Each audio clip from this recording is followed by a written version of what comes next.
बिस्मिल्लाहिर्रहमानिर्रहीम। अस्सलामुअलैकुम नाज़रीन इकराम, नई वीडियो में आपको खुशामदीद कहते हैं। शाम में तुर्की ने बड़ा फिजाई ऑपरेशन शुरू कर दिया है। शाम के शुमाली इलाकों में तुर्क अफवाज ने कुर्द अस्करी ठिकानों को निशाना बनाना शुरू किया है, जबकि दूसरी जानिब अमेरिका की कुर्दों के लिए खुफिया मदद आउट हुई है। खुफिया लीक डॉक्यूमेंट्स के मुताबिक अमेरिका तुर्की की सरहद पर कुर्दिस्तान बनाकर तुर्की, ईरान और इराक को मुस्तकिल जंगी सूरत हाल से दो चार रखना चाहता है। हकीकत क्या है? वीडियो की तफसील में जाने से पहले तमाम दोस्तों से गुजारिश है कि वीडियो को आखिर तक मुलाहिजा करें ताकि खित्ते में तेजी से बदलती सूरत हाल से आगाह रह सकें। नाजरीन इकराम, तुर्की के इस फौजी ऑपरेशन से दो बातें साबित होती हैं। एक ये कि उर्दगान धमकियों को अमली जामा पहनाने की सलाहियत रखते हैं। इससे कबल उन्होंने नेटो रुकन होने के बावजूद रूस से S-400 मिसाइल डिफेंस सिस्टम खरीदकर एक बड़े सफारती चैलेंज का सामना करके उसको निहायत ही ज़ीरक तरीके से सुलझा दिया। शायद इसी वजह से बशारुल असद का हलीफ होते हुए भी रूस का रद्द-ए-अमल कुछ ज्यादा सख्त नहीं था। दूसरा यह कि आलमी उमूर में अमेरिका पर भरोसा नहीं किया जा सकता।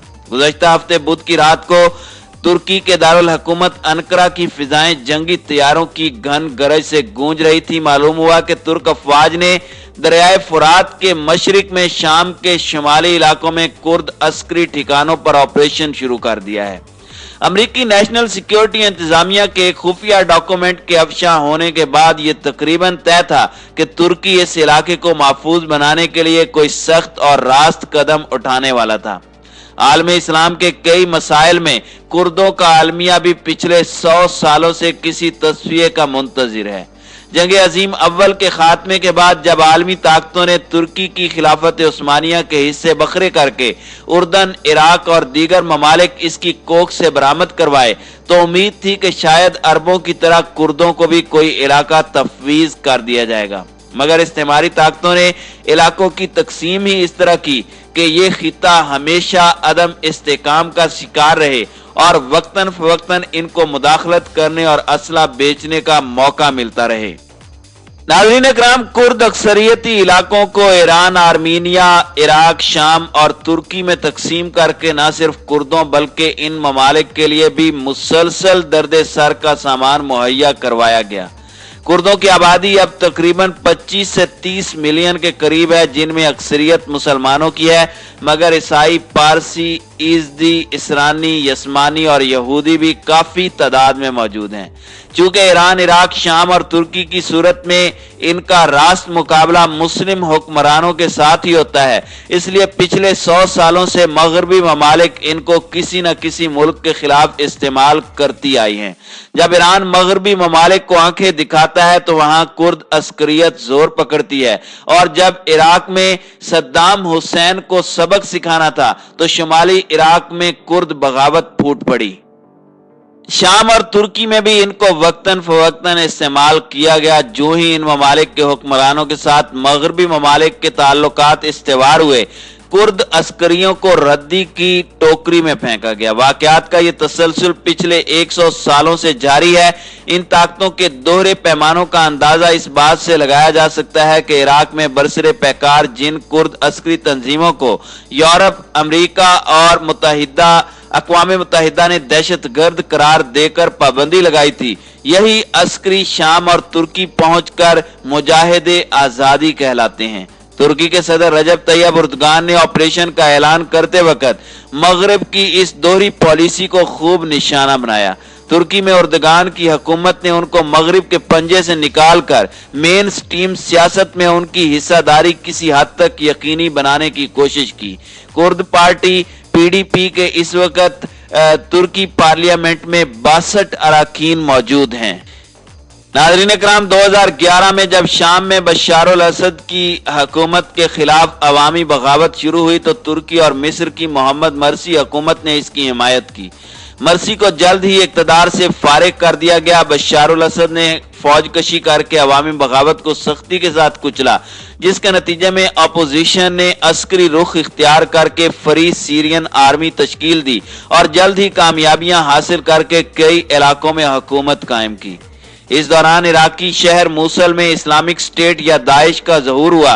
2014 में जब उसने बगदाद की चढ़ाई शुरू की, नजफ और करबला को बचाने के नाम पर ईरान के कमांडोज दस्तों की मदद से शिया मलेशिया हशदुश्शाबी ने इनकी पेशकदमी रोक दी। दूसरी तरफ ईरान और रूस ने शाम में बाज़ाब्ता जंग में शमूलियत इख्तियार की। फ्री सीरियन आर्मी अब एक तरफ रूस, ईरान और शामी अफवाज दूसरी तरफ दाइश से बरसरे पेकार हो गई और जल्द ही पसपा होकर अदलीब और चंद दीगर इलाकों तक महदूद होकर रह गई। इसके कई कमांडर दाइश के हाथों मारे गए। दाइश को खत्म करने और बशार अल असद को ठिकाने लगाने के नाम पर अब अमेरिका भी जंग में कूद पड़ा। हैरत तो तब हुई कि बजाय अपने नेटो हलीफ तुर्की की इयानत करने या ग्राउंड पर फ्री सीरियन आर्मी से मदद लेने के, अमेरिका ने इराक, तुर्की और शाम में आबाद कुर्द आबादी को मुसल्लह करके उनको दाइश के खिलाफ जंग करने पर आमादा कर दिया। कुर्दों ने दाइश के अलावा एक और फ्रंट तुर्की और फ्री सीरियन आर्मी के खिलाफ भी खोला, जिसकी यूरोपीय ममालिक और अमेरिकी इंतजामिया दरपर्दा हिमायत कर रहे थे। फ्री सीरियन आर्मी को खासी हजीमत का सामना करना पड़ा और इसकी सरगर्मियां मुअत्तल होकर रह गईं। तुर्की के फौजी ऑपरेशन से कबल 4 अक्टूबर को शाम के 19 अपोजिशन ग्रुपों ने एक और अस्करी इत्तेहाद सीरियन नेशनल आर्मी तश्कील दी, जो इस वक्त तुर्की के फौजी ऑपरेशन में हरावल दस्ते का काम कर रहा है।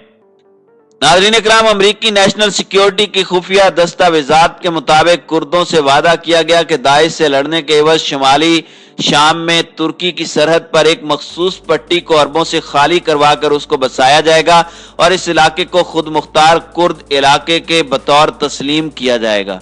अमेरिकी इदारों का ख्याल था कि एक कुर्द इलाका कायम करवा के तुर्की, इराक और शाम पर एक मुस्तकिल तलवार लटका कर रखी जाए, जिसे जैसे इसराइल की सूरत में अरब ममालिक पर पिछले 70 सालों से लटकी हुई है। मगर इस तजवीज को सदर ट्रंप ने वीटो करके न सिर्फ अमेरिकी फौजियों के इनखिला का ऐलान किया, बल्कि बिलावास्ता तौर पर तुर्की के फौजी ऑपरेशन की राह हमवार की।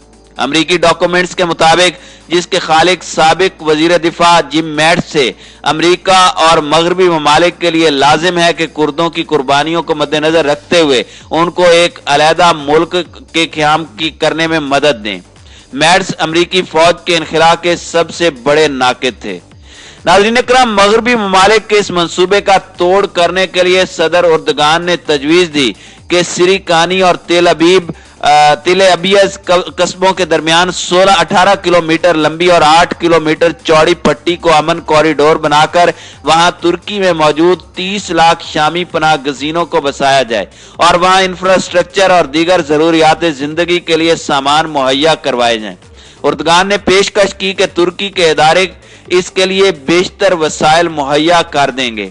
उनका कहना था कि मगरिब उनके दरवाजे पर एक टेरर कॉरिडोर बनाकर रखना चाहता है, जबकि वो एक पीस कॉरिडोर कायम करवाना चाहते हैं। उनका कहना था कि इस इलाके में अरब आबादी का इनखला और इसको कुर्द जंगजू के हवाले करना खित्ते में कशीदगी और अदम इस्तेहकाम का मूजिब होगा।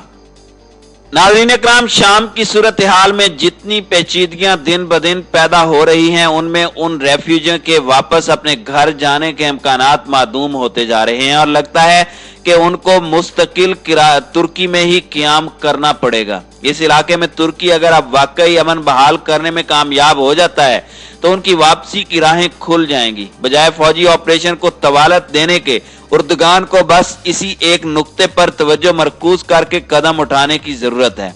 इसके अलावा 2003 में इक्तदार में आने के बाद उर्दगान ने जिस तरह मुफाहमत की पॉलिसी अपनाकर कुर्द समेत मुख्तलिफ गिरोहों को पार्लियामेंट और दीगर इदारों में न सिर्फ नुमाइंदगी दिलवाई बल्कि उनको हुकूमत में भी शामिल करवाया, कुर्द इलाकों में तरक्की और तामीर का एक बाब रकम किया है। इसको असर नौ बहाल करने की जरूरत है। फातेह अल कुदस या यरूशलेम सुल्तान सलाहुद्दीन अयूबी की कौम कुर्दों को मगरिब और इसराइल के शहर से निकालकर इनको अपनी ही ज़र्री तारीख से रोशनास करवाने की अब जरूरत है।